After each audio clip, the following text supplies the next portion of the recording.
Quizá como resultado de esta experiencia David puede decir: contigo desbarataré ejércitos, con mi Dios saltaré murallas. Salmos 18 verso 29. Indudablemente, ninguno de nosotros va a tener que pelear contra un gigante filisteo, pero todos sí vamos a tener que luchar contra colosos en nuestra vida. Presumimos que Goliat tenía un hermano y varios amigos. Quisiera pensar en 5 enemigos gigantes que tenemos, especialmente en nuestra juventud. El Goliat del alcohol y de las drogas. El Goliat de los pecados sexuales. El Goliat de los vicios de la carne. El Goliat del mundo. El Goliat de Satanás. David corrió hacia el gigante. Hizo con resolución lo que sabía que tenía que hacer. Muchas veces nosotros, por el contrario, nos asemejamos a los hijos de Efraín, quienes a pesar de que estaban armados con excelentes arcos, volvieron las espaldas en el día de la batalla. Salmo 78 versículo 9. Es increíble. Estaban bien armados, tenían una historia de antepasados ilustres y osados, pero huyeron sin enfrentarse a la contienda. David no le dio al gigante la oportunidad de levantarse nuevamente. El acto de decapitarlo era la única manera de estar seguro de que ese enemigo estaba aniquilado. Esta historia es muy cruenta y sanguinaria, pero la realidad de la vida también lo es. El enemigo tiene que ser muerto o destruido. Nuestros enemigos espirituales tienen que ser atacados y no deben ser tolerados ni mimados. El mundo no va a desaparecer, no lo podemos matar, pero nosotros sí podemos morir. Por lo tanto, haced morir lo terrenal en vuestros miembros. Colosense capítulo 3 verso 5. Contrastes entre Goliat y el Señor Jesús. Goliat es alto y tiene personalidad. Su presencia inspira temor. Primera de Samuel 17 verso 11. Aparenta ser invencible, pero no lo es. Se burla y blasfema contra Dios. Vino para destruir y matar. Su derrota fue final.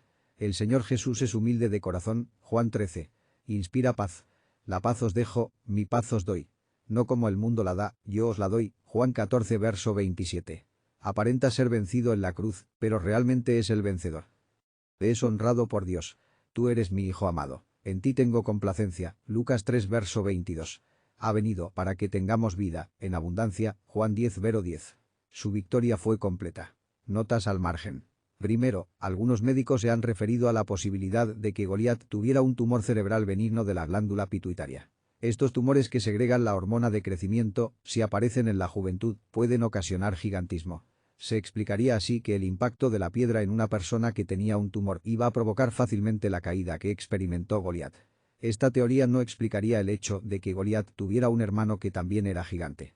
Es verdad que hay una rara forma genética familiar que se llama síndrome de adenomas endocrinos múltiples, SAEM, tipo 1. Este tipo de tumores a menudo se acompañan de pérdida de la visión lateral debido a la compresión por el tumor del nervio óptico, hemianopsia. Sabemos que los jugadores de béisbol pueden caer muertos por el impacto de una pelota cuando ésta adquiere una gran velocidad. Esos golpes secos pueden provocar la muerte en ciertas personas susceptibles. Esto puede suceder aún usando una protección en el tórax como se hace en el deporte. Desde el punto de vista médico sería improbable que el golpe de la piedra le causara la muerte instantánea. El historiador Salefus dice que la piedra se enterró en el cerebro. Normalmente, en una persona en posición erguida, frente a un impacto, la persona cae hacia atrás. Aquí específicamente se dice que cayó sobre su rostro, enfatizando lo que este golpe habrá sido para el orgullo de Goliat. Segundo, la forma como Goliat cayó sobre su rostro nos hace recordar cuando los filisteos habían traído el arca de Dios y la colocaron en el templo pagano. Dragón estaba caído en tierra sobre su rostro, frente al arca del Señor. Los filisteos vuelven a colocar a su ídolo en su trono y al día siguiente encuentran nuevamente a su fetiche caído frente al arca del Señor, y la cabeza y las manos de Dagón estaban cortadas. Primera de Samuel capítulo 5 versículo 3 y 4. Algunos estudiantes han postulado que cuando Goliat insulta al Dios de Israel de alguna manera eleva su mano, y en este proceso mueve parte de la visera del yelmo, quedando al descubierto parte de su frente. El texto no nos dice que la piedra penetró el casco, pero sí dice que se incrustó en la frente. Probablemente David suelta la piedra de su onda pastoril mientras continúa corriendo. Esto lo hace a una distancia relativamente corta, a 20 o 30 metros del gigante. El hecho de que el escudero no intentara atacar a David se explicaría por el hecho de que David no se detiene en su carrera, porque la caída del gigante no es algo inesperado para él, sino exactamente lo que él esperaba. No necesitamos invocar un poder o una velocidad sobrenatural a esa piedra. El milagro, por así decirlo, está en el hecho de que David va a ejecutar un plan que Dios le ha mostrado y todo sucede como si estuviera programado. Dios ha determinado la ruina del gigante blasfemo y el resultado final se va a alcanzar infaliblemente. Todo esto lo hace Dios usando a un joven que está consagrado para servirle y que tiene fe en el poder de Dios. El líder que hay en mí Saúl fue elegido rey, pero en el momento de la confrontación con el gigante era obvio que había perdido su calidad de caudillo. En el momento en que Saúl permite que David pruebe su armadura le está confiriendo el liderazgo sin saberlo. En el liderazgo espiritual el adalid no debe jactarse de su posición. Quizá algunos ni se consideran a sí mismos líderes. Pero lo que los destaca es su disposición a tomar el puesto de responsabilidad y peligro. David es el líder de Israel antes de matar al gigante.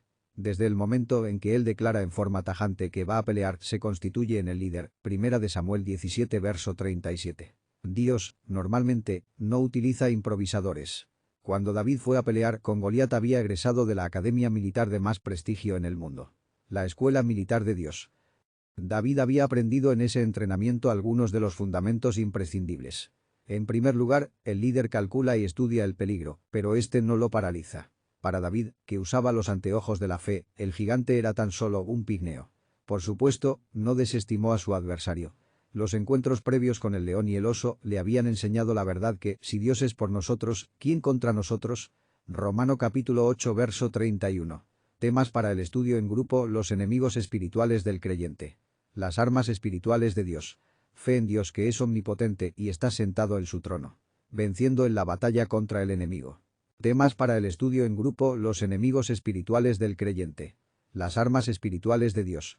Fe en Dios que es omnipotente y está sentado en su trono. Venciendo en la batalla contra el enemigo. Preguntas para reflexionar. 1. ¿Por qué cree usted que Saúl no se animó a pelear contra Goliat? 2. ¿Cuáles son las diferencias entre el escudero de Goliat y el escudero de David? 3. ¿Cómo obtuvo David esa convicción de que él, aun siendo inexperto, iba a ser el vencedor? 4. ¿Quiénes son los enemigos espirituales más comunes que nos quieren destruir? 5. ¿Qué implicación tienen las palabras de David? Veía al Señor siempre delante de mí. Hechos 2 verso 25. 6. ¿Qué le sucede al líder cuando no cumple con la obligación que su posición le obliga a ejecutar?